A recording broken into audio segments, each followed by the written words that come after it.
কেমন আছেন সবাই? আশা করি ভালো আছেন। সকল অবস্থায় আল্লাহর প্রশংসা করতে হয়, সেই জন্য বলি আলহামদুলিল্লাহ। কিন্তু আমার মনটি অনেক খারাপ আজ।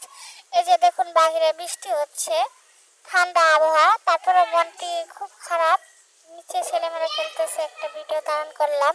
একটা মা তার সন্তানকে অনেক কষ্ট করে জন্ম দেয়, ঠিক তখনই যখন সন্তানরা কথা শোনে না, দুষ্টামি করে, খুব কষ্ট লাগে মায়েদের। এই যে আমার বাচ্চার কিছু ড্রয়িং এর ভিডিও ধারণ করলাম। সকাল থেকে অনেক বিরক্ত করেছে, এখন একটু ড্রয়িং করতেছে। চিকিৎসার জন্য আমি বাড়িতে এসেছিলাম।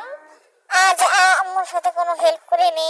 আম্মু একা একা অনেক কিছু রান্না করলো আমার জন্য। মেয়ে সকালে খাবার খায়নি, তাকে ডিম টুস করে দিয়েছিল। এই যে এখন পটল ভাজি করবে, পেঁপে দিয়ে সবজি রান্না করবে। শশা কেটে নিয়েছে, এগুলি শুধু খাওয়ার জন্য। যে কয়লা ভাজি করছে আমার জন্য।